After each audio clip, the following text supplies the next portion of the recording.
এদিকে কাফের যোদ্ধাদের একজন বলতে লাগলো, আমি নিশ্চিত এই গুহার ভেতরে মোহাম্মদ এবং আবু বকর ঢুকেছে। অন্যজন বলতে লাগলো, তুমি কি পাগল হয়েছ? দেখছো না গুহার মুখে মাকড়সার চাল আর সামনে কবুতর ডিম পেড়েছে? কেউ যদি এই গুহায় ঢুকতো তাহলে চাল ছিঁড়ে যেত এবং কবুতর উড়ে যেত। শেষ পর্যন্ত তারা নিশ্চিত হলো যে তিনি এখানে নেই। এই ভেবে তারা হতাশ হয়ে সেখান থেকে ফিরে চলে গেল। দুপুরের দিকে আমের ইবনে ফুহায়রা অতি সতর্কতার সাথে হযরত আবু বকর রাদিয়াল্লাহু তাআলা আনহু এবং নবীজি সাল্লাল্লাহু আলাইহি ওয়াসাল্লামকে খুঁজতে লাগলেন।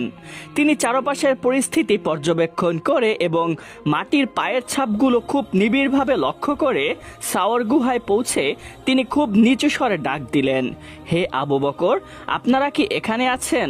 তখন আবু বকর রাদিয়াল্লাহু তাআলা আনহু ভিতর থেকে সাড়া দিলেন, হে আমের ইবনে ফুহায়রা, হ্যাঁ, আমরা এই গুহায় আশ্রয় নিয়েছি। তখন আমের ইবনে ফুহায়রা তার কাছে থাকা টাটকা দুধ তাদের পান করতে দিলেন। আবু বকর রাদিয়াল্লাহু তাআলা আনহু এবং ক্লান্ত নবীজির জন্য সেই দুধ ছিল আল্লাহর এক বিশেষ রহমত স্বরূপ। অতঃপর আমের কিছুক্ষণ সেখানে অবস্থান করলেন এবং মক্কার হালচাল নিয়ে তাদের সাথে সংক্ষেপে কিছু কথা সেরে নিলেন এবং আবার সাবধানে পাহাড় থেকে নেমে গেলেন। এদিকে আবু বকর রাদিয়াল্লাহু তাআলা আনহু এর কিশোর ছেলে আব্দুল্লাহ মক্কার অলিগলিতে নিজের অস্তিত্ব প্রায় বিলীন করে ঘুরে বেড়াতে লাগলেন।